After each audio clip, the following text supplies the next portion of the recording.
The Precinct Omega weekly podcast is supported by Horizon Wars Zero Dark, sci-fi skirmish wargames in a fallen Earth. Visit Wargame Vault at wargamevault.com and search for Zero Dark.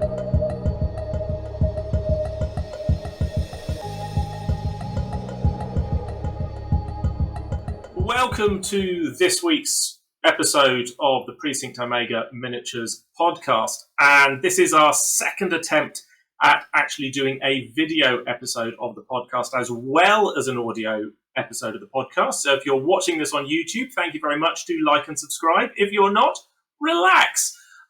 This is one of our design episodes of the podcast, and for the last few episodes along the design, I've been just looking at components of tabletop miniatures design. But today, having been putting my expertise out there, my questionable expertise out there, I'm actually joined by a legitimate industry professional. I'm really pleased to have Jake Thornton on the podcast with me today. Say hello, Jake. Hello, Jake. And Jake, obviously, I have known of your work for many years, been a fan of it, really thrilled to have you here to chat to my audience. But for those who maybe aren't as familiar with who you are and what you've done, could you perhaps give us a quick rundown on what games you've been involved with over the, many years that you've been in game design? I've been doing this for 35 years, I think now. The first game that had my name on it was a joint work with another designer, and that came out in 1986, I think it was. That's a game called Battle of the Halgi, which was a very obscure and... Battle of the what? Halgi, Halji. It's one of those science fiction made-up things. It's sort of carried on since there. I wasn't able to stop playing games when I was little, and I just eventually found someone who was silly enough to believe me I could do it. The first thing I did that was widely known was working for Games Workshop, which I started off working on White Dwarf magazine and did that for some time under Robin Hughes as the editor, and then became the editor myself and went from there to various other internal positions, making strange things like Lost Patrol, which they reused. Yeah, that's the game that sort of first brought you to my attention as a different offering from Games Workshop for the time. Yes, very much so. I mean, I was tasked with doing what they internally call the short order studio, with the idea being that we could sort of circumvent the great behemoth that was the design studio and do things in a quicker way. It kind of would have worked if there'd been two or three of us, but as it was me doing everything, that was the logjam. It was I tried to get other people involved, but that effort produced, I think, 7 different designs, of which only 2 ever saw the light of day, because internal bizarreness of Games Workshop and the big structure and many moving parts. But yes, I mean, it was odd at the time. It was a strange kind of departure. But originally, they were made to go into non-Games Workshop stores. That's kind of what I was working on at the time. We redid combat cards and stuff like that, and then we yes, when they were trying to find their way onto the department stores and toy shops. Yeah, and that's right. And also, I mean, I remember going to meet the toy buyer for Tesco's. We had to go from Nottingham. We had to go up to, I think it was Leeds, because they were talking about putting Games Workshop stuff. If we did this special set of games, we could get them in the Tesco's extra stores, and there were only 6 in the country at the time, so we had to travel to go and see what a Tesco's extra store was like. And of course, now there's hundreds of them. But also, who would buy even a regular board game, let alone a miniatures board game, in a Tesco's extra? It's where you get your milk. Loads of bread when you run out. I think the idea is the Tesco's extras have got, they've got clothes, they've got TVs, they've got a whole bunch. I'm mixing them up with the Express. Yeah. Okay. No. Yeah, the big ones. The big ones. Is enormous. It's kind of a department store, so it's got a toy section. Yeah. And it was just basically trying to make, one of the things that I did in that was making things that were suitable for that kind of environment. And then I So, went in addition to Lost Patrol, what was the other game that came out of that project? Gobbo's Banquet. Ah, right. They were That originally, was that was like a follow-up to the Troll games, wasn't it? that kind of was, yeah. That was because I didn't want all of them to be designed by me. I got Gav to do that one, and when they said, because there were 4 we were going to do for Tesco's, and that all never happened for various reasons. And then they were sort of salvaging what they could, and so they said, we'll make 2 then. Which 2 are most finished? And so I picked those 2 because they were, the easiest ones to finish and get out the door. Because then I went on to work on Warhammer. Right, which edition were we on at this point? Do you remember? 6th. Right. Okay. Yeah, that's about the point that I actually started playing it, if I remember right. So I was part of the design team that wrote 6th edition. And then I wrote several of the army books, the Orc and Goblin, the High Elf, and bits of other ones. And did that for some time. Because that was always my game. My workshop game was always more Warhammer than it was 40k. Although, confusingly these days, people use the term Warhammer to mean 40k, which is always confuses me. The Warhammer store thing. The Warhammer store, and just calling Warhammer. I mean, I've heard people use the term Warhammer to refer to the miniature gaming hobby. It's so frustrating, but yeah, Games Workshop has made itself the Google of miniatures wargaming, the Hoover of miniatures wargaming. It's Warhammer, and that's a part of their success. I think they've hats off to them for doing it. Yeah, I mean, marketing wise, it's clever. Obviously, as a participant and a business owner in the industry, I find it enormously irritating. But but I do have to respect the achievement, the marketing achievement it represents.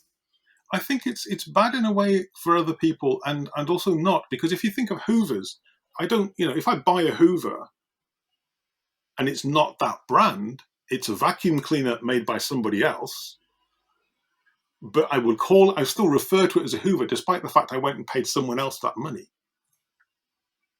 So it's kind of that is true. That is true. Sort of generic shorthand that I will use, even for the thing that I can see in front of me has a different name written on it. Yeah. So I mean, it works better for Google because that is kind of the default in your browser, I suppose. But yes, whether it actually is a good thing in the long run, that would be worth a whole another podcast to look at, I think. So just to sort of wind things back and give my audience a little bit of an insight as to what that early stage of your career was like. You said you started off at White Dwarf. How did you actually land that job in the first place? I applied for they were trying this idea called game design assistant or something. I can't remember what it was now, where they were going to basically run a sort of 2-year apprenticeship. And I applied for that, and they said, "You're too old." And I was, I don't know, mid-20s at latest. I can't remember how old I was at the time. And I thought, okay, I'm too old for that, right? Okay. But I had been editing a fanzine that had done really well. So they said, well, why don't you come along and we'll get you an interview to work on White Dwarf. And while I was waiting for that, they said, well, go and be key staff at a store so you can kind of, brush up your knowledge of the games, which I happen to play all the time anyway. So that was kind of, but it was, you had to know, you absolutely had to be dyed in the wool of those games, at the time. I'm not sure how much that's true now. I hope it still is, because that made a really big difference to the way the whole studio worked. But anyway, so I went and worked at the stores, and it was really weird because I was kind of temporary staff because they knew I was going to go to, they thought I was going to go to head office. But I was kind of permanent temporary staff because they didn't know how long that was going to be. So I was in this very odd position where I was kind of theoretically part-time, except I was full-time until I disappeared. So anyway, I did that for a while, and then I got my interview with Robin at head office, and they gave me the place to work on White Dwarf. So I applied for one job and ended up getting offered another one, and got in doing that. So I was doing an editing and writing and whatever, photography, whatever you need to do to get a monthly magazine out on time, which is Yeah. whatever it takes. And so I was on that for a year or two, and I was basically groomed to replace Robin because he wanted to do other things. So he was kind of, they always say if you're in a hierarchical organization, you groom your replacement. You ought to. In good practice, you certainly should. Yeah, so that's what happened. I got kind of, I ended up doing that. So I did it sort of 5 years on White Dwarf altogether, which was about evenly split, half and half between being the editor and working up to that. And then while I was there, we made it Fat Dwarf, which meant, actually bunging in a whole load more pages. And then we added like giveaway things. So there were games or there were buildings you could put together or that kind of stuff. I remember. Still got a few of those card buildings kicking around in my terrain box somewhere. And we'd do things like, there'd be 3 bunkers and then we'd have a scenario for the bunkers and all that kind of stuff. So we made our work harder because we did more. We added, I think, 2 sections at one point, which is 32 pages, which is ridiculously large extra stuff. And then we decided to do 13 issues in a year because we've been working, so everything was hand to mouth. You got the thing finished, it went to the printer straight away. And we said this was insane. We really wanted somebody to be a bit, we wanted a little bit of time in advance. Which meant that we kind of basically we were used by the company management as a way of dragging the entire company into a sort of more efficient overall strategic plan, because the idea was if everybody was working hand to mouth, then that was okay. But if something fell over, it just was disastrous. But how do you get everything how do you persuade people to move ahead? Well, you make the magazine moves ahead, and then you have to move ahead with it. So we did that. In other words, we're going to tell people that we're releasing this in November, so it's damn well got to be ready to release in November. Ready. And of course, you need product shots of it. So it means it's not only to be ready, it's got to be made. If it's a miniature, it's got to be sculpted, master cast, production cast. We've got to get some. They've got to be painted. Then they've got to be photographed, and you've got to have that in quantity if you're going to do anything with it. Yeah. So, one of the things we had at the time was they were also trying, in the painting department, they were trying to paint up sensible armies. So when I got there, what the collection of miniatures was one of everything, which was kind of eclectic. Yes. It was useless. When you came, well, fight a battle report. Okay. Right. Pick an army out of that when you've got basically one unit at most one unit of anything. And you go, right, well, that's a bit of a peculiar army. And for everything, that was, or none. Sometimes you had none of things because they were not finished yet. So did White Dwarf then at that point have its own collection of armies that you had to dip into? No. It was the studio as a whole. Studio had a collection, which was everything that had been painted for, originally it was everything that had been painted to sell the miniatures. So it was all the product shots you saw, all the box fronts you saw. They painted what was needed for that. And they didn't have time to paint more. So what happened was you got basically if a box was a unit of warp spiders, then you got one unit of warp spiders. Yeah. So that's why you see a lot of battles where they've got one unit of banshees, one unit of warp spiders, one unit of guardians with shuriken catapults, one unit of guardians with sword and pistol, and then because that's what they've made to photograph it. Not because everybody who chooses an army thinks it's great to have this weird patchwork of bit of everything. No. It's because you haven't got any choice. That's all you had. And then after a while, as I was there I was at workshop for about 10 years, and after a while they tried to get more sensible armies, and also we started getting people in with their own armies and using individual people's armies rather than the studio army. Was that sort of after sort of Paul Sawyer took over the reins at White Dwarf? Because that reminds me as being a bit of a feature of his time in the editorial chair was seeing lots of other people's armies. We did a bit of it before that. I think it was probably just kind of a trend that was continuing and kind of crested when he was doing it. But it was something that was noticeable before then, I think. It depended on. It was probably less common when we did it, I think it must just be a trend. I mean, I can't say I paid a lot of attention to what Paul was up to. Anyway, yes. I mean, I did my time on White Dwarf because I am kind of a professional editor as well as a designer, and then I did various little games. Went to work on Warhammer, did 6th edition, bunch of stuff for that, and then I left the company for 3 years thereabouts to work on an MMO. Oh, right. That was the first iteration of Warhammer Online that didn't get used. Right, yes.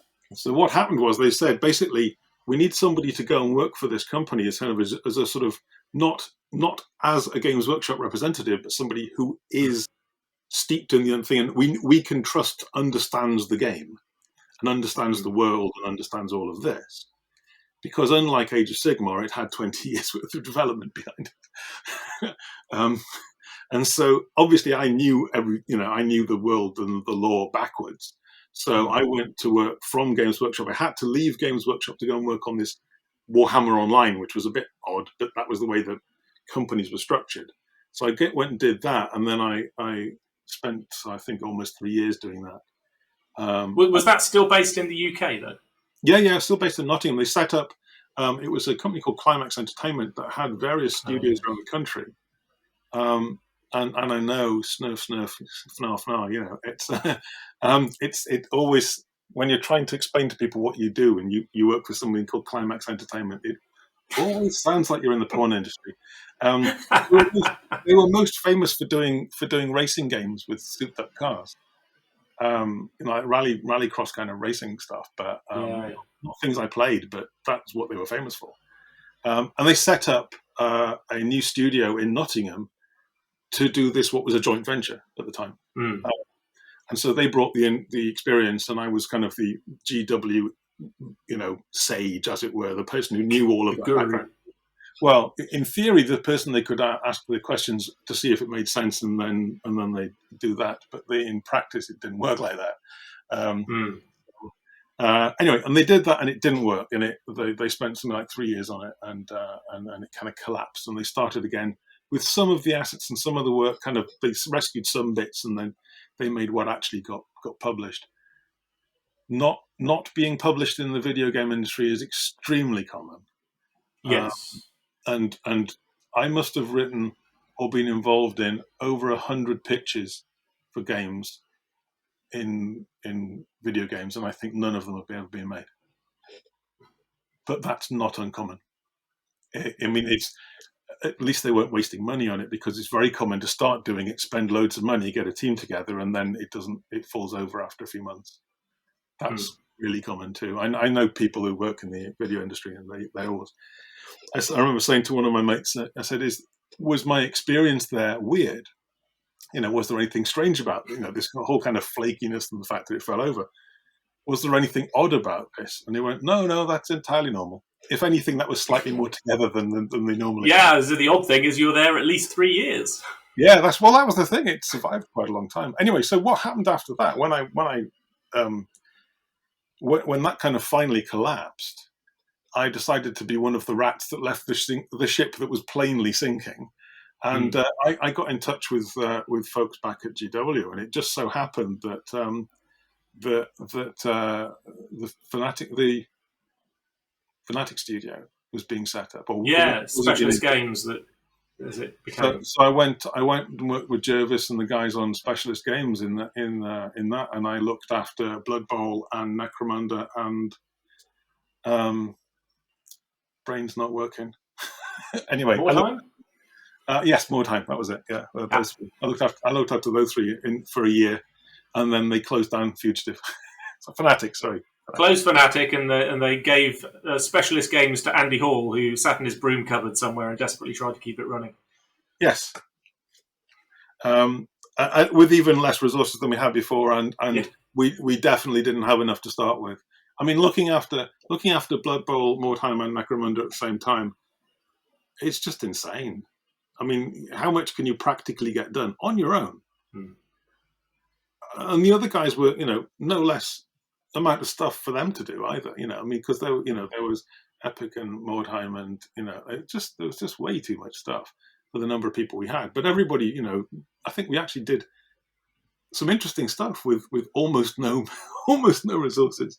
It was so much that was actually, I think, an incredibly creative time in many ways for what became the specialist games. There was a lot of sort of new and additional material that's looked back on with enormous affection by the fans of those games. I mean, even when it wasn't perhaps quite well balanced, or there were gaps, or it could have done with a little more tweaking.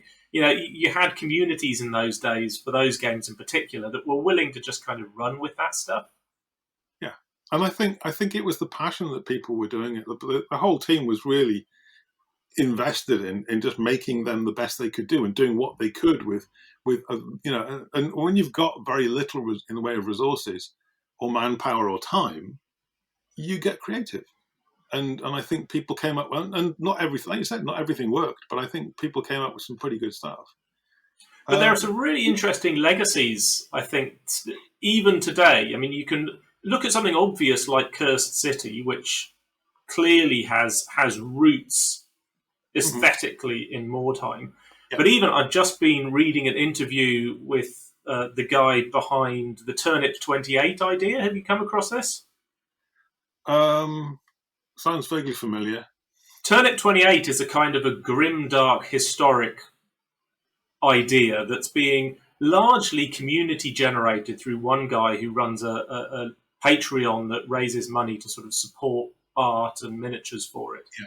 But it's the aesthetic of it is absolutely inspired by the weirdness and the strangeness and the dark, broken nature of Mordheim's environment. I have seen it. And it's absolutely built on that. And Frostgrave even, which obviously harks back to Mordheim at the same time. Yes. And, my work on Horizon Wars came directly out of Inquisitor, which was another of the games that was in that stable at the same time. So, it's a period that I think generated a lot of creativity that's still rolling around in the community in various different incarnations. Yes, it did. I think there's lots of interesting stuff there. And I think there was a time when GW didn't realize the passion, the love, and the dedication and commitment that people invested in those things. And because I think it was all a time then, I think, where Games Workshop as a corporation necessarily didn't really appreciate its community in a lot of ways. Yeah, and I think it missed out the idea that there was value in those. It wasn't clear financial value. They dismissed it, and I think that was a mistake. I think it's a mistake for any business to ignore intangible benefits. And I think the kind of the commitment and passion and enthusiasm that those intangible benefits can represent is hugely beneficial. The kind of goodwill, in effect. The goodwill as a business. I mean, you pay for it. If you buy a business as an ongoing concern, you will often, it will be something for the goodwill that business has. Yeah. There'll be a number. The accountants will put a number on the value of that goodwill. No question. So in terms of that, there are people who will say that is, but workshops seem to not value it at that time, which I always thought was a mistake when I was there. And we used to sort of, say this is foolishness. But that was the way it was run. It was run very much at the time as a sales department driven company. I think it's been transformative certainly in the last decade, to see that appreciation for the contribution of their community and the passion of their fans be better appreciated and embraced and articulated more by Games Workshop. I think it's made a huge difference to their place. I mean, they've always been the elephant in the room, but they were a shrinking elephant, and now they are back to being the dominant bull elephant that they always have been. I think the idea that they were shrinking was, I don't think they really were financially, in terms of a strength of a company. I don't think they ever really suffered. But in people's heads, they became less and less well liked. It was like people were sort of addicted to playing it, so they couldn't stop. But at the same time, they really were beginning to begrudge them this presence and this this sort of omnipresence, as it were, because they were not presenting themselves as a pleasant company. So, anyway, old news. Trying to stay more or less on track with our notes. As you say, you were at Games Workshop for about 10 years. How did you come to decide to cut your losses and call it a day? I would ramble.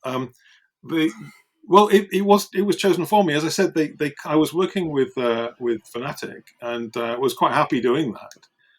It was mad and it was really busy, but I was surrounded by really creative and talented people. And then they called us into the boardroom one Friday morning, and said, "We're closing the department." That was it. And you've got such and such a time to find another place in the company, and then if you can't do that, goodbye. Well, you're off. Yeah. So, did you bother to look around, or did you think, no, this is my opportunity to do something new? I'm just going to. I did, but there wasn't really anything. There's not a lot of spaces in the company for people who do what I do. So it was pretty clear that there weren't openings in the departments. And it's like, do I want to go and do a project management job? And I go, well, I've done those and I don't like them. I find them very boring. So I didn't want to stay in the company just to stay in the company. I wanted to stay in the company to do cool stuff, and I wasn't going to get. There was no openings in the game development department.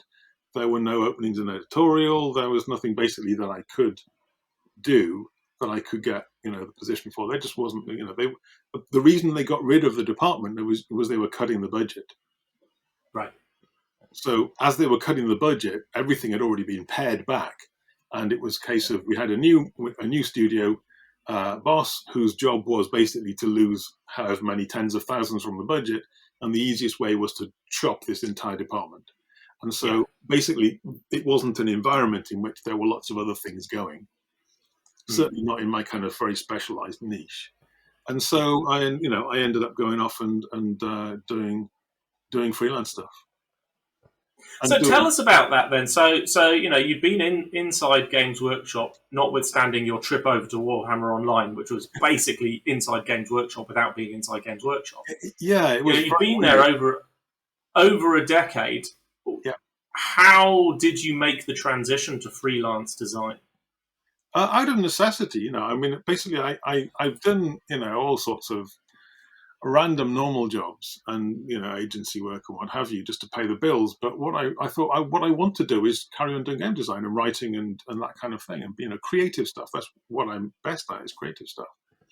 And whilst I have done project management, I have done other stuff like that, I don't find it very interesting. And so I thought, well, I'll try and make a go of it doing freelance stuff, see what people I know, see what's going on, and so I did that, and all sorts of projects that never went anywhere, because that's the nature of freelance stuff. Is you get clients approach you with things, and they have all sorts of great plans, and then they don't happen, or lots of changing of minds. But things happen. I ended up doing. As I said before, I'm rubbish at remembering timescales. I ended up, the biggest thing I did, I'm just thinking of things that people will notice or pick out some highlights. The thing I did after Games Workshop that was probably best known would be working with Mantic. Yes. And what I did there was basically, I found out that Ronnie was setting up a company. And I thought, okay, I know Ronnie, so at least I can get to talk to him, because it's very... Because he's ex-Games Workshop as well himself, of course, Ronnie Renton. He was the studio manager who was brought in to destroy Fnatic. Fnatic. Okay. I like him anyway. He was the one who got me sacked. Well, who made the department redundant. It wasn't anything to do with me personally. Yeah. Which is why I don't hold him. It's not his fault. He was given a job to do, and he had to do it. Here's a poison chalice. Yeah, it's not, you get to be promoted, but you've got to go and, take 10 guys out of this roster of people. Where do you take them out? Well, no one's going to be a fan if they're on the wrong end of that. Anyway, so I heard he was setting this up, and I thought, well, what I would like to do is persuade him that board games would be a useful adjunct to the miniature games, because he'd already got Alessio writing his miniature game, so I couldn't do that. Yes. But I thought, let's see if I can persuade him that he can get reuse out of the sprues, which he's already paid for, and he can basically use them as components to make board games, which was kind of what I'd been doing in the short order studio, was kind of finding ways of repurposing stuff to make things without having to spend tens of thousands on new tooling. Absolutely. So it's, sensible enough. You've got something where you've made these things, you're already selling them for their core purpose, and if you can find another reason for, another way of exploiting that resource you then have, then great. I mean, if you understand the way that costings work for hard plastic miniatures, ABS plastic miniatures, you spend tens or hundreds of thousands buying steel tools, and then you spend tens of pennies making individual shots. So it's the upfront bit that's very expensive. So if you can do that and get rid of those costs on the original box set it's designed for, then you've got a resource that you can produce at the cost of 10, 20p a box and not have to pay the upfront costs. So at that point, it's great. If you can find a repurposing for it, that's really useful. So I persuaded them to do that, and we did Dwarf King's Hold as the first one of those. I was trying, as you were talking, I was going, what was the first one called? I remember it, but I can't. But yes, I remember now. Dwarf King's Hold, yes, and there were a couple of expansions for that as well. Yeah, it was successful enough to do 2 expansions, and then we did Project Pandora, which was a science fiction version of it. Yeah, and then we did Dreadball.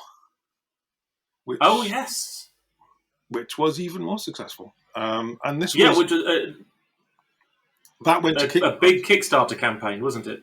That went to Kickstarter, and at the time when Kickstarter was much smaller, that was quite a reasonable. It wasn't the top, but it was certainly a reasonably big splash. And then there were several big box expansions to that, and loads of team packs and catalogs, and there's quite a big trail for that actually, with all manner of different boards and scales and so on, campaigns and summer annuals of fun. And it's clearly been something that Ronnie's taken to heart, because it's been a continuing program that they've got the miniatures games, the classic miniatures games, but they've still got a really strong stable of board games. In that sense, and then they've got games like Death Zone that are almost crossing the border between those two ideas. Yeah, I wrote that one as well. Yeah, of course you did.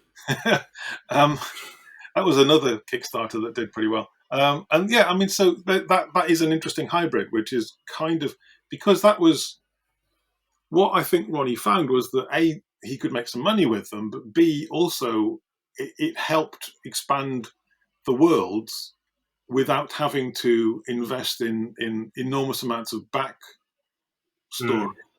For if you think you're going to say, right, well, when we did Dead Zone, Warpath didn't exist. The Warpath universe didn't exist. So the Warpath universe was basically seeded in Dreadball and all the expansions that had, and then in Dead Zone. And that kind of said, right, well, here's the beginnings of factions for several different races. And then, so when you come to Warpath, that it basically takes what exists from Dead Zone and then expands each of the races out into a full sort of scale faction. But it's a much less financially painful and long-winded process to go from Dead Zone to Warpath than it is to go from nothing to Warpath. Yes. Yeah. So it formed a nice sort of halfway house that also pays for itself, because you sell the product. And you can pay for the product and pay for the tens of thousands I was talking about getting steel molds cut for your basic troops that work in Dead Zone, and they kind of get accounted for there, and then you've got them for free when it comes to doing the Warpath arms. So your way into being in a position to make a pitch to Ronnie obviously was built on the fact that you already had an established relationship from having worked together at Games Workshop. He knew who you were, what you did, what your record was, what your quality was like. But you have also done work freelancing for businesses that you didn't have a personal connection for. Yeah. So how did you leverage that into? Was that just on the basis of, well, I'm the writer of, Dwarf King's Hold and Dreadball, and now here I am coming to you to see if you want work? No, I tend not to these days. I mean, certainly, well, I hardly ever go to people because I've had so little success with it. In terms of, it takes an enormous amount of time to pitch to people. And I've had games that I've done the whole game, all finished, all polished, all ready to go. You submit it to somebody, and it takes 3 years for them to reject it. And you just in which time, of course, you can't pitch it to anybody else. It's just a waste of my time. It just doesn't get me anywhere. And so I have found it just a completely demoralizing and wasteful experience. So, and at the time it was, that's kind of, 20 years ago, that's kind of what it was. That's kind of how you had to do it. Because there wasn't Kickstarter, there wasn't all the print on demand, there wasn't 3D printing in your house, there wasn't enormous amounts of stuff. There wasn't even the internet when I started this. When I started, the first computer I got to work on as a professional was green screen PC, where you had to write everything in DOS. Yep. Right? Now, most people who are listening to you will be considerably younger than me, and that won't mean anything, but I'm sure Google can explain. I can remember my first attempts at game design were done in a piece of software called WordPerfect that I ran on my father's Amstrad PC64. Yep. Well, also, when you get the term cut and paste, when I started, that literally meant you got a piece of paper with it printed on, and you cut it up with a pair of scissors and stuck it onto the master that you were going to then photograph and put onto a plate to print. Yeah, I've seen the galleys for books like the Warhammer 40,000 Rogue Trader and the original Warhammer Fantasy Roleplay, and it's exactly that. It's like a primary school craft project. It is, but that's how it used to be. That's how So the rule book for Battle of the Helgi, I did that cut and paste literally. That's how it was. So when every now and again I'll be doing something in some piece of design software, and I'll sort of think, oh, it's really frustrating, I can't find this, and I'll go, yeah, but I think it was you that put me onto Affinity Publisher as a piece of software to use, and I thank you for the pointer. That's made a huge difference to me working in Affinity. But yes, I mean, to compare and contrast to where things began, that's extraordinary how easy it is now to produce very polished, very high-end appearing products with comparatively modest resources. Yes, absolutely. I mean, Affinity is a very good example. They're extremely cheap, have very frequent 50% off sales, and you go, it's a one-time, you buy it and you got it, and you think, as I said, you think back and you go, well, when I started out, it would have taken me a week to do this, and I can do it in an afternoon, and it looks better, and nothing will fall off on the way to the printer. So, as a designer now, working as a freelancer, as both a designer and a former editor, do you find yourself getting involved also then in the layout and the formatting and the presentation of the rules, as well as in the actual writing of them and the designing of them? It depends on who you're working with. Some people, Hasbro, I did something for Hasbro that I can't talk about, but I can mention that it worked for Hasbro. And they were an example. They came to me, which I was a little bit surprised by. But anyway, what they wanted was very much kind of high concept. They didn't really want even finished rules. They just wanted sort of high concept sort of stuff. So I wouldn't, I was never anywhere near a product. I didn't even know if they'd done anything with it or whether it was just research. But that's fascinating. So they came to you almost as to come up with a new broad concept for what a game could be that would then be taken to their in-house monkeys to do the actual work of turning it into a written game. Strange bunch, they yes, that kind of thing. But what I mean is that I'd say that to illustrate one extreme. But there are but other people who I have no contact with Hasbro, and within the games industry, I'm doing quite well on building contacts, but I have nobody inside Hasbro, and I would love to know more about how somebody developing games for absolutely the domestic board game market, how what their life cycle is. I'd love to get some insight on that. I think the life cycle of production is very slow, is what it is. Yeah, I bet. Very long-winded process. Anyway, but you also get the other end, and this is frequently with people who haven't got much experience, is they don't really realize the whole kind of process that you go through to get anything printed.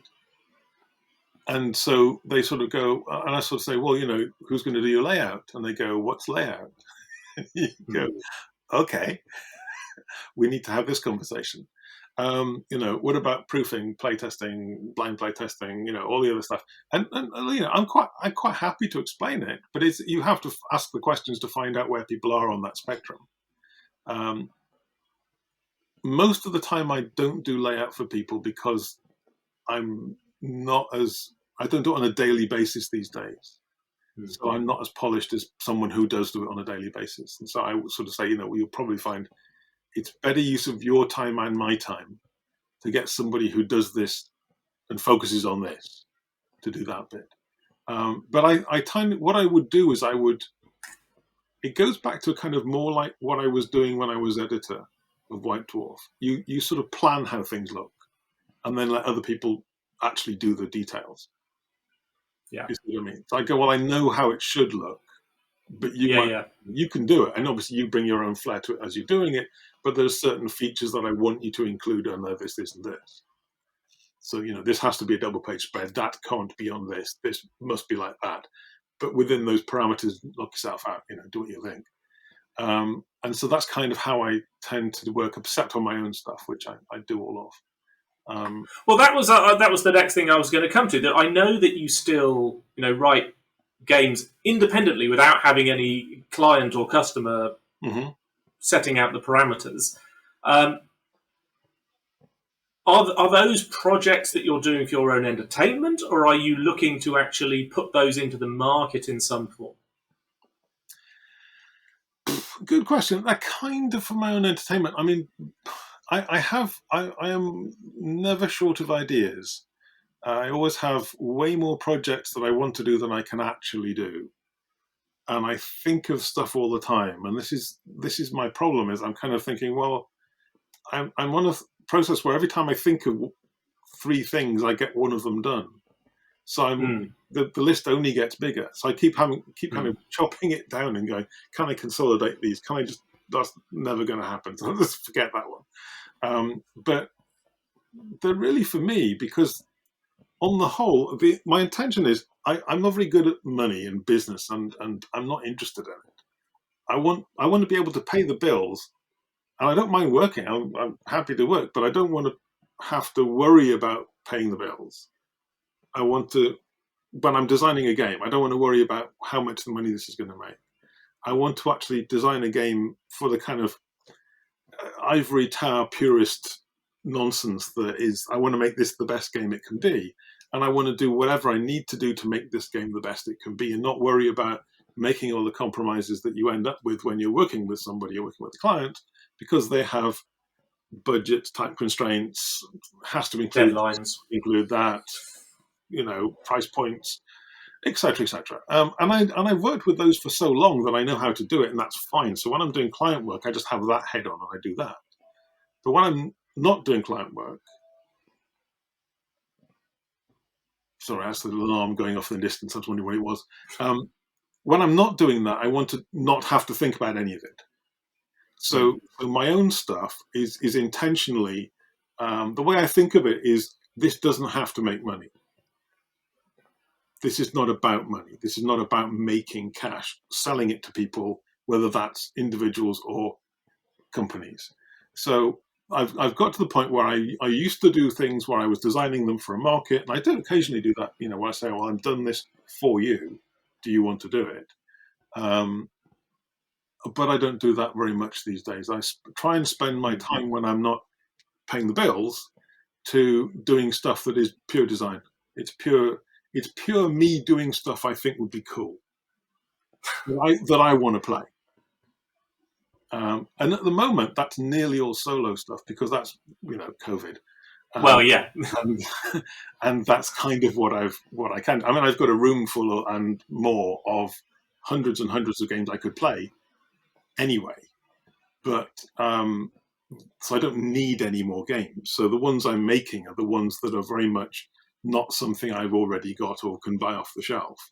There's always something in them which isn't the same as everything else. I mean, I tend to try and do this anyway. I mean, things like, to jump ahead a bit, I did a bunch of stuff with Mythic games, including what's come out really well, Reichbusters and Solomon Kane. That's what I was trying to think of. And Solomon Kane is an interesting one because that was one or two things about the very core of how that was designed are me being very much, I want to do something that's different. I want to do something that I haven't seen explored elsewhere, or I don't think has worked elsewhere. So, for example, with Solomon Kane, if you're going to stay true to the story, which I believe is important, if you're doing something from an existing IP, I think you should do your best to maintain the integrity of what that story was and what made that, how that works. And so whilst you can always add in a whole bunch of extra characters that you made up, the essence of Solomon Kane stories is he's wandering around on his own. Yeah. There are almost no characters who come back more than once in terms of secondary characters. There's no longer is pretty much it. Yeah. And he's only in... I mean, much like Howard's, Conan that people might be more familiar with, there's not much in the way of repeat characters. It's Conan at the centre of the story and everything revolves around him. Very much the same with Solomon Kane. And it's exactly the same problem. And I played Conan. I played the Monolith Conan game. And I really thought it didn't work. And it didn't work, not because it mechanically didn't work, but it didn't work because you had one character who was twice as powerful as everybody else. And you had everybody else was basically doing one niche thing that Conan didn't do. And so if your niche trick wasn't required, you didn't really have anything to do. You just got to watch Conan kick 8 things in a turn when you could barely manage one. And I just found that really unsatisfying to play. And I found it unsatisfying to play as any of the other characters, but also as Conan, because I just felt everybody else wasn't having a good time. Because I was going around having a rare old time trashing the whole place. And then they'd get to do like a quarter of what I did. And then that was like, I just thought, how's that fun? So I didn't. I've wondered. Now, I haven't tried the Modiphius Elder Scrolls game yet myself, but I've wondered whether that might suffer from the same problem that the Dragonborn does everything, and then everybody else is kind of picking up the pieces behind them. I don't know. I mean, the way I did it, I thought, having played this, I thought it's an interesting problem that comes from trying to follow certain IPs. And it will be true if you're playing, if you're playing a Batman game. Absolutely, Night Models deals with the same problems all the time. And I've played some of their games, and I think, well, whilst they've got lots of interesting, cool stuff in, I thought they have the same problem. And so I thought, well, how can you deal with this with Solomon Kane? When I got the brief to do that, I thought, how do you deal with that? And the way I came up with it is that nobody plays him. Instead of, or everybody plays him. Everybody has an influence on him, but nobody actually plays him per se. You all play the sort of the forces that influence him. He is fighting a battle of good versus evil, certainly in his head. It's entirely possible he's insane, but he is in his head fighting this good versus evil. And he talks about providence and so on, being there to guide him and whatever. And I just made that real. The players play providence and they play the virtues who are there to help him. And each of them has their own character and can help him in different ways. So courage can help him in one way, obviously more martial and so on. But you play the different virtues and they're invisible forces. but then the evil also has their invisible forces. There's a kind of duality in that there's the game that you're playing with these sort of supernatural, immortal forces of good and evil of God and the devil. And there's this fairly insane mortal who's running around in the middle thinking it's all him. And fighting, not being able to see a whole bunch of what's actually going on. It puts me in mind of there are several games that have confronted the same problem. One that leaps to mind immediately is the BioShock Infinite board game. I don't know if you've come across that one. Not played that. But in that, you struggle with the challenge that in the BioShock Infinite game, the computer game, you are playing a point of view hero or possibly 2 points of view hero, depending on how you play the game. And how do you address that in a board game? Well, the answer in the board game was that those characters play a completely subsidiary role in the game, and the players actually play the various guilds and political interests in the city that are jockeying for power, and the two characters from the computer game are just this, like a random event. They're like the robber turning up in Catan, that just messes your plans up at the last minute. Similarly, something like Lords of Waterdeep, that abstracted the Dungeons and Dragons adventurers out to being little cubes that you just assemble to perform a task. A very clever approach. And the new one, Go to Table Games, are doing the Witcher miniatures board game, and that is Witcher: The Old World, and they've gone back to an earlier time in the history, so you don't have to deal with the fact that you've got Geralt kicking around being absolutely everybody's worst badass. You just got these other Witchers who aren't Geralt, who can all have their own identities and their own qualities. So different ways of approaching these IPs that have got this one dominant figure. But it is a design challenge. It is an interesting design challenge. I love how you engaged with it on Solomon Kane. I think that's salute. I'm looking forward to seeing the game now. I'm talking about games briefly. I notice you've got a fabulous games shelf behind you. Yeah, one of are any of those your work? I don't think so. I don't tend to keep my own around. I don't think so. Because none of them are mine. Because by the time something's published, I'm sick of it. Yeah. I know that feeling. By the time something is published, I have probably played it between 100 and 200 times in a complete sense, and I played it another 100 to 200 times in partial bits, in test runs, in previous incarnations, and all the rest of it. Yes, so there's not much you can play 100 times and not kind of feel like you've done what you wanted to in it. And so I kind of thought. Plus, on top of that, you've got the fact that I'm now working on something else. So by the time it's published, I've been working on something else for 6 months or more. Of course. And so it's like it's something in my past that I did to death, and I now have no real interest in picking up again, because I've also, not only in those 6 months have I done my own design work and I'm busy being excited about the next cool thing, but also I've got 5 Kickstarters have arrived and I got to play those. Well, I don't play those, but whatever. But you do kind of. I do kind of, yeah. But so there's this constant flux of extra cool stuff in, and my old games. So you don't have a trophy room somewhere of piles of the boxes that you've made that just sit there in their pristine shrink wrap, never to be taken out. Well, I have. I mean, I'll tell you, shrink wrap doesn't last forever, Shrink wrap goes brittle and falls off. I've had games long enough to know that.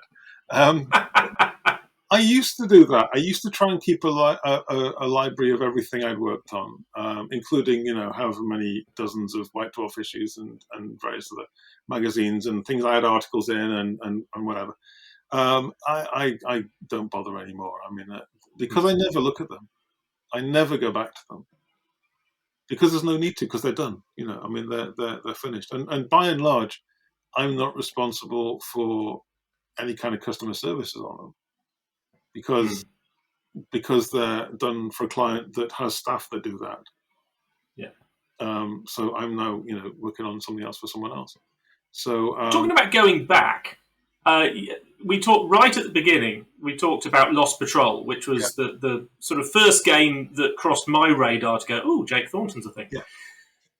A Games Workshop recently redid Lost Patrol, didn't they? They did, yes. Just out of curiosity, have you played the new version? No, I bought it to play, and then I just never got around. Because it does have a solo. It's written as a solo and co-op game, isn't it? Yeah. Again, I mean, but you've not got around to trying it out to see what they did with your original design. No, I mean, I talked to someone talked to me about the fact that it was being done, and I mean, they said, "Oh, this has come out. Have you seen it?" And they've done this and that with it. And I thought all of the things that they have changed that I was told about, and this is hearsay and nonsense, but this is all the things I've been told. I thought, nah, I don't really like that very much. That doesn't sound like a good step forward. But at the same time, I can absolutely understand the argument that why they've done it. Having worked inside Workshop for so many years, I can just hear the briefing that you've got to make it more like this because it's not sensible. Because, as I said, I've never been interested in doing the same thing that's been done 100 times. So when you see Lost Patrol, it doesn't look like other Games Workshop games intentionally, because I didn't want to make another one like all the other ones that I'd seen. I wanted to make something cool and interesting that I wanted to play, because at the very least, when I'm designing something, I've got to play it 100 odd times. I don't want to make something boring that I don't want to play. I've got to make, for my own sanity, I have to make something that's interesting for at least 100 plays. So that makes a lot of sense, and I have had exactly the same experience with my own games. Infinite Dark just dropped last week, and I've done nothing but play Infinite Dark for the sort of 6 to 8 months before it was released, and now I'm going. I know I've got to write supplements for this game now, but I've had enough. I've just got to put it aside for a couple of months before I can even start thinking about writing supplements for this game. It just needs to settle in my brain for a little while before I can bring myself to do spaceships again. And I've got to do all the marketing for it because I'm just the one guy, so I do everything. So I also have to market my game and take it around and run demos and everything. I'm like, oh God, I've had enough. I don't want to do anymore. But that actually is a nice segue to my last sort of big question that I wanted to run past you. And I say it's a big question. Before we go, can I ask you a question? Do you find when you're playing things at demos, do you find yourself not remembering what the rules are because you know the first 17 versions of it and you can't remember which all the time? People ask me rules questions online, and I'll go, well, I can remember 3 different answers to that question, and I can't remember which one ended up in the rule book. Yeah, exactly. I mean, I was just thinking, what I did think for a while. I thought I'm just going senile earlier here. I mean, but actually, you're going. I can tell you the first version of that. I really liked it. We couldn't do the first version because X, Y, Z. I can't remember how it ended up. No, I read my own rules more often than I would expect. Yes, frequently. People ask me rules, and I go, "Hang on, I got to go and find the book." And now I can tell you what the answer is, and I can't remember. And I do this at conventions. People stop you in the convention. They go, "Oh, does if this isn't happening and that's happening, does this get a +1 or +2?" And I have no idea. It's one of those things, and I follow companies like Corvus Belli are ones that are close to my heart because they've kind of come from the same place, that they've almost sort of grown organically over many years with the rules evolving. And they've now got to this point where their community is large enough that they've been able to recruit people within their community who are experts on the current set of rules, who weren't involved in the development of those rules. So they don't have all of those iterations crowding their head. Yeah. And they're sort of nominated as these, community champions who can answer the questions and manage the wiki and collate the FAQs because they don't have all of this extra baggage. And I would love to get Precinct Omega there in 5 to 10 years. That would be wonderful. But for now, it's just me. It is. This question I wanted to ask you. Yep. As I say, it's a long question, but I suspect the answer will be quite short. Obviously, you and I are both professional game designers. You have obviously been in the business far longer than I have, but you've also come to it from a very different direction. That as a young man, you were already writing games, went to Games Workshop, spent a decade working at Games Workshop, and then left. And that experience at Games Workshop was a springboard into a continuing career as a freelance designer. Whereas I spent a career in the military and then in public service and then in private sector doing things that got nothing to do with games at all before deciding, right, that's it. I've had enough. My life's ambition is to write games for a living, so that's it. I am quitting and I'm going to write games. Mm-hmm. If somebody else were out there and, like me, had reached a point in their life when they just wanted to quit and write games, would you be saying to them, well, rather than diving straight into it like that lunatic Jenkins, why not find a company that designs games and work for them for a while? Would you recommend working for a company as a way for people to learn the craft and business of game design? I talk to quite a lot of people and clients and so on about doing advice and recommendations and stuff. And one of the first questions I ask people is, why are you doing this? Why are you designing this game? Why do you want to design games? Do you want it because you want more quality time with your child? Do you want it because you want to become rich and famous? Do you want to become, because whatever? I mean, I have no idea why people do. There are lots of different reasons people give. If people think it's an easy route to money, then I disabuse them of that. But if people think it's fame and glory and all the chicks want to hang out with the game designers and all of that, then you tell them that's not quite how it works. But the first question is, why are you doing this? What is the purpose? What do you want to do that? And it's really a kind of private and introspective question, because silliness aside, it's why do you want to do something that is a creative thing like this? Is it because you want to make some people just want something with their name on it, so they do the same with writing books. They want to have something published with their name on it. Now, I've been doing this so long that it means very little to me to see something with my name on it. I'm not terribly... I still get a thrill, and I published it myself, so, Well, I tend to look... I just see mistakes, because I've spent so long doing editing, and I just look at it and I go, well, the blue plate's not quite matching the other ones, and that font's a bit off. And, I just see mistakes these days, and which is a bit... I try not to, but at the same time, it's just reflexively I go to that. Is it right? Is this the right thing? Partly because I've just looked at 10 previous iterations of it and done exactly that job. So, I've been doing that for a while. So it's hard to get something and not look at it critically.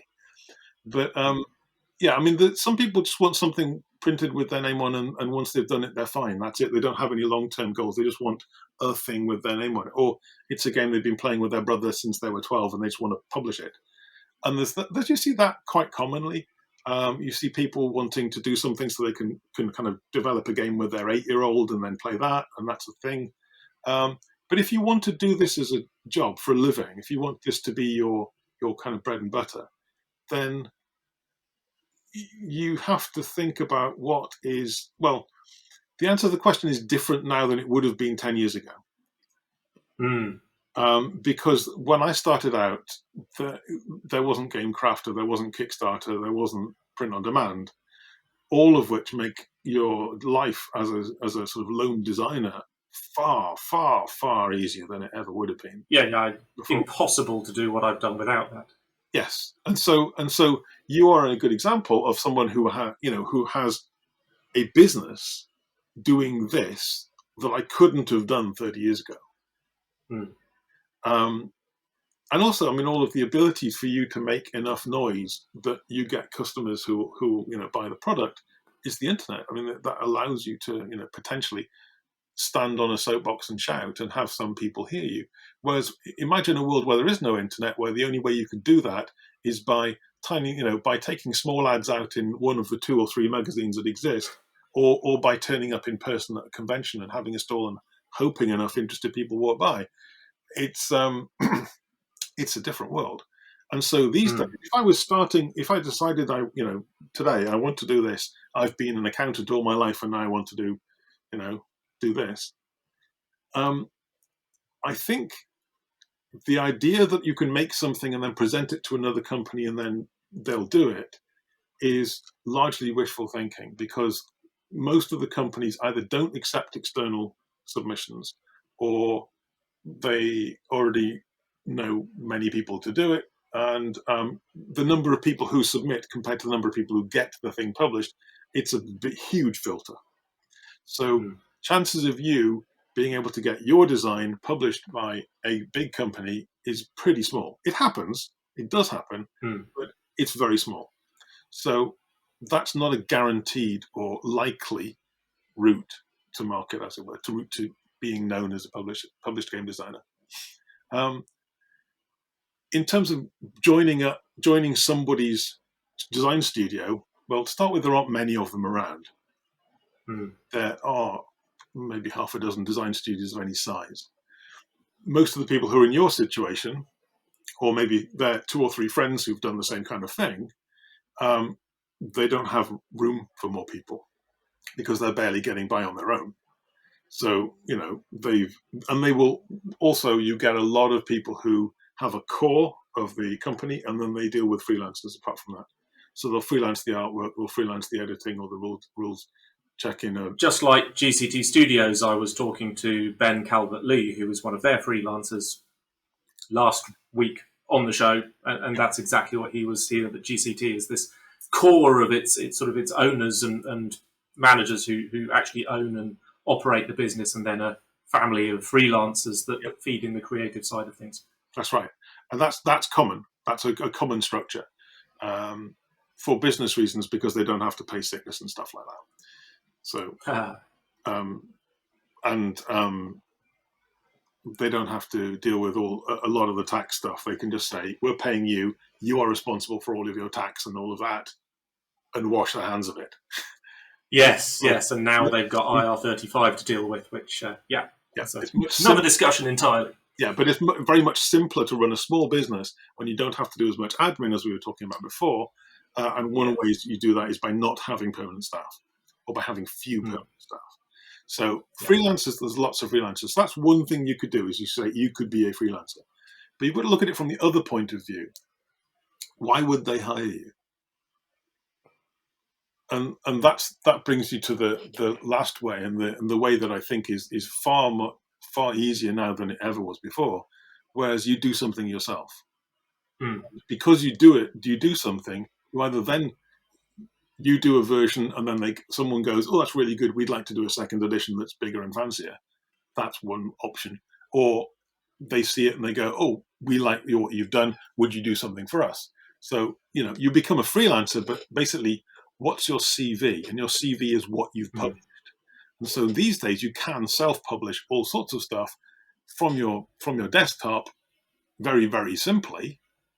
And I would say that is, if I was going to say to someone who wants to get into game design, who wants to do this and is passionate about it, show us what you can do.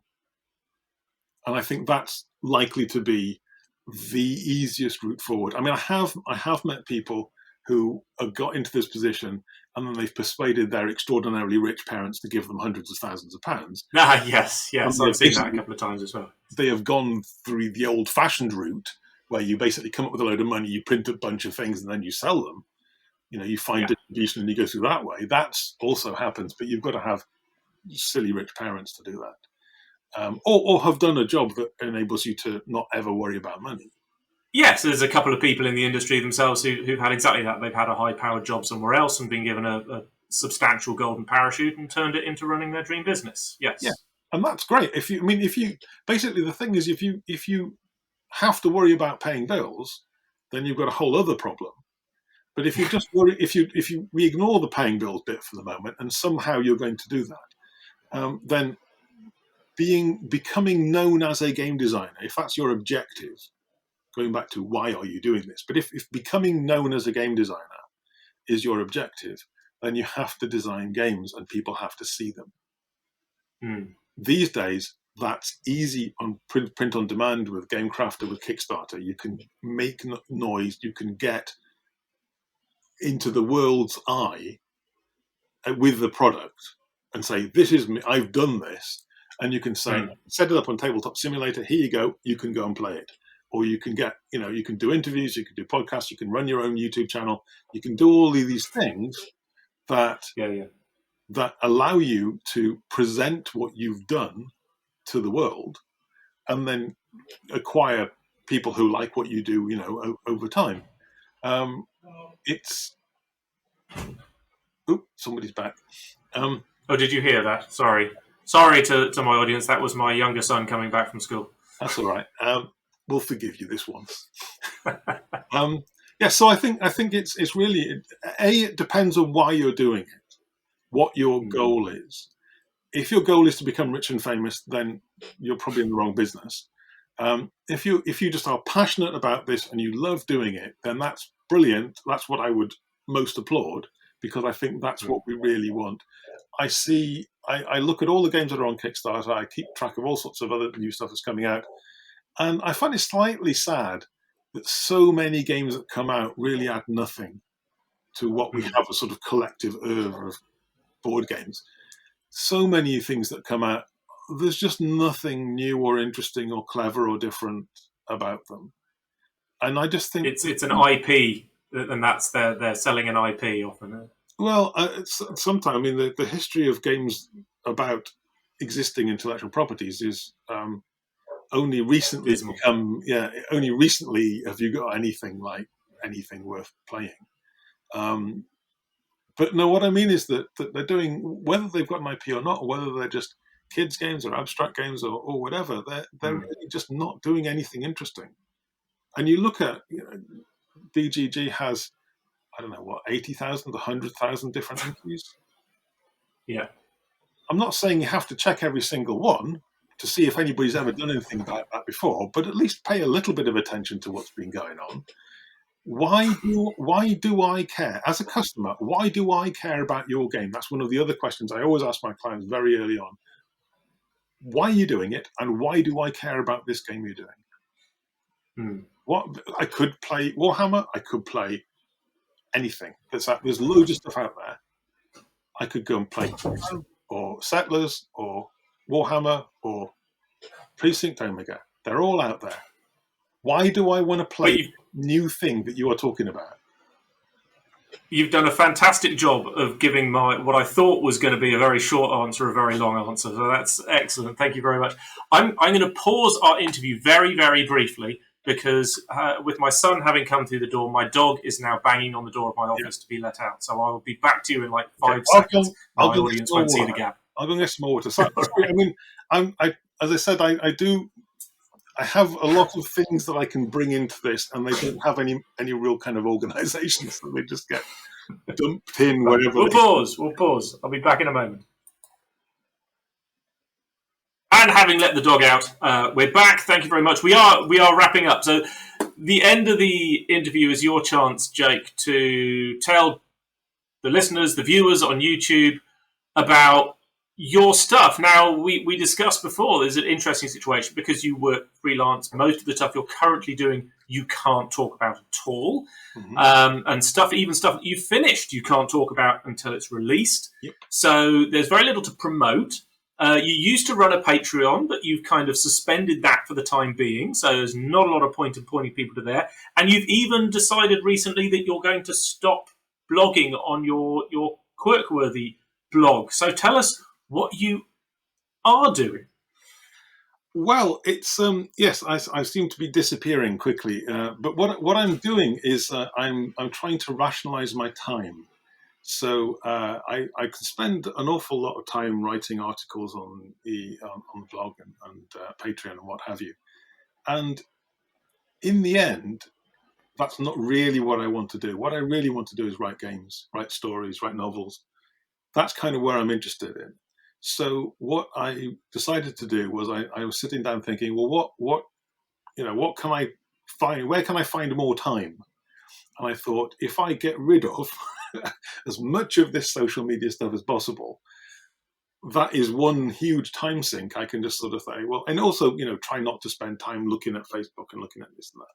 So I'll be binning the Facebook and things at some point later this year. And what I thought, well, I don't want to lose contact with people entirely, but how can I put some sort of limit on what I'm doing?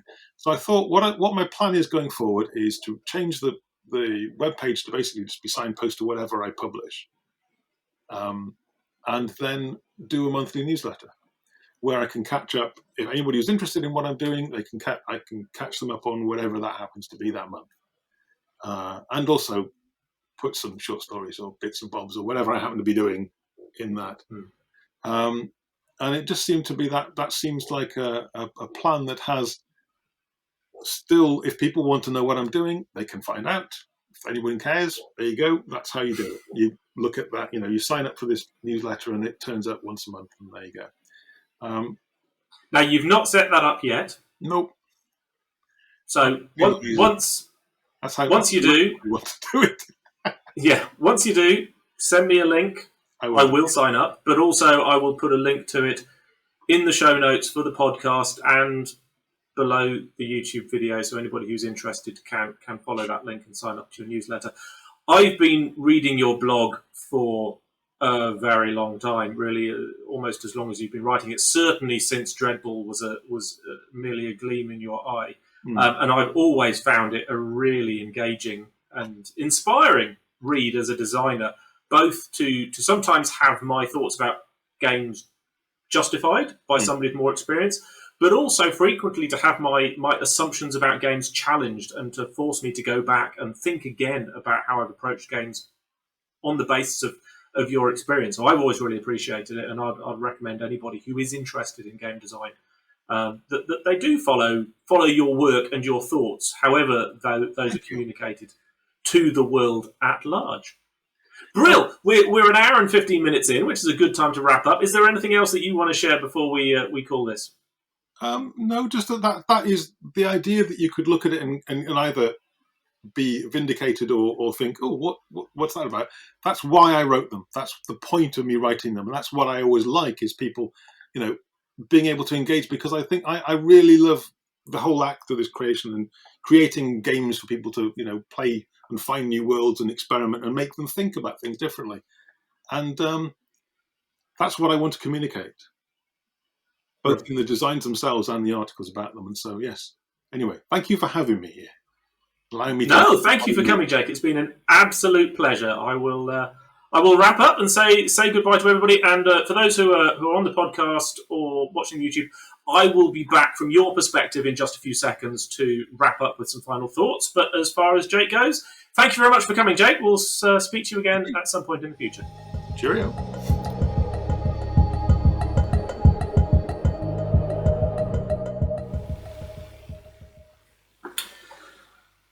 So here I am back. It's more or less a day since I spoke to Jake, and I've had a lot to sort of mull over from that interview in terms of what we can and should take away from what we've learned there. And I think the most interesting that I haven't quite finished unpacking what the bigger picture thing means, but I think what I've really taken away is a realization that at the time that Jake was working at Games Workshop, the company, Games Workshop, they made a lot of mistakes, and we touched upon a few of those while I was talking to Jake there, and I've discussed them in previous podcasts. But one thing which I don't think I had really appreciated up until then was that Games Workshop really had accidentally created a number of people who could categorise themselves as minor celebrities within our field. Well, within our industry, quite significant celebrities. People like Rick Priestley, Gav Thorpe, Andy Chambers, Jake Thornton. I'd even throw Andy Hall in there, although Andy was looking after Specialist Games after sort of Fanatic was wound up. And those are Alessio Cavatore, we mentioned him before. These are people who are still names to conjure with within the industry, people whose attachment to a project or, word within the community that they are leading on a design, or that a design is based on their ideas, or if they've actually written a game, that actually lends a credibility to a project that it wouldn't necessarily have if those people hadn't been in Games Workshop at that time. And it was a remarkable time, because one of the things that Games Workshop did then was that they were quite open about who worked on stuff, for better or for worse. And, games came with people's names attached to it. Inquisitor, Gav Thorpe; Warhammer 40,000 3rd edition, Andy Chambers. Trying to think of some other ones. Lost Patrol we've talked about for Jake's work. And those are significant. Warhammer 7th edition, Alessio Cavatore, if I remember. Might have that wrong, tell me in the comments if I have. But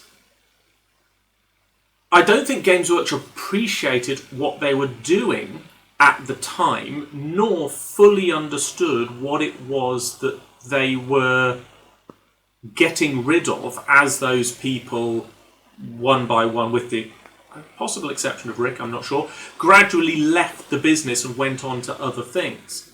And Ronnie himself wasn't in that sort of group at the time, but he went on and established Mantic Games and has made a lot of use of that brain drain.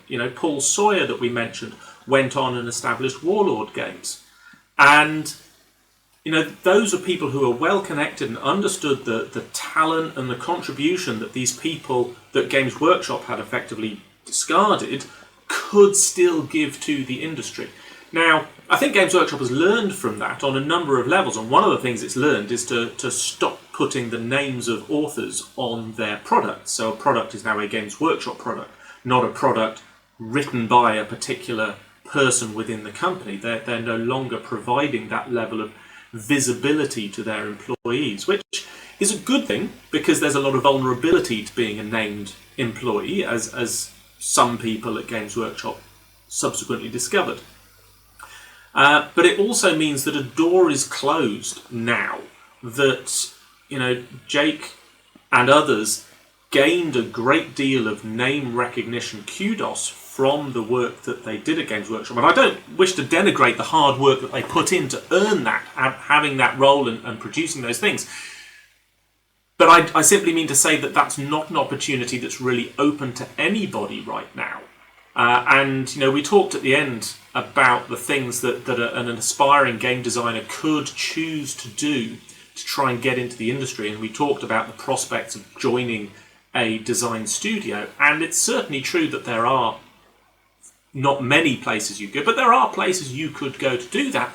But even by doing so, you wouldn't enjoy the same level of exposure as a designer that people got from Games Workshop in that period, from the sort of the early 90s through to around sort of 2008, 2009. And that window is closed. It's not an opportunity that's really, I think, open to anybody anymore. And as I say, I don't have a big, takeaway from that. I'm still processing it, but it is really interesting to look back at the impact that period had on the industry as a whole, and how much it spawned outside and beyond Games Workshop's reach and control and approach to creativity and project management. As I say, there's stuff to pick over. I'm not drawing any huge conclusions. I'm not saying the Games Workshop did right or did wrong, or that anything out of that is unfair or inappropriate. It's not. It's just a thing. But it's just not a thing that I had appreciated before that conversation with Jake. Now, there was loads of other stuff to take away from that, I totally agree. But that was the thing that kind of was my big takeaway, my big sort of waking up at 3 a.m. and going, aha, moment from that conversation. So I hope you enjoyed that. I hope you enjoyed hearing about Jake's career, his learning, and how one works in the industry as a professional designer. to compare and contrast with my own meagre experience.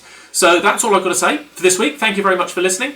We'll be back with the news next week on the podcast. It'll probably be audio only. I'm still working out this video thing. But hopefully, one way or another, you will hear my voice again next week, and I'll speak to you then. Bye-bye. The Precinct Omega Game Design Podcast is supported by our patrons on Patreon. Go to patreon.com/Precinct Omega to help us continue developing new games and creating hobby content for war games enthusiasts all over the world.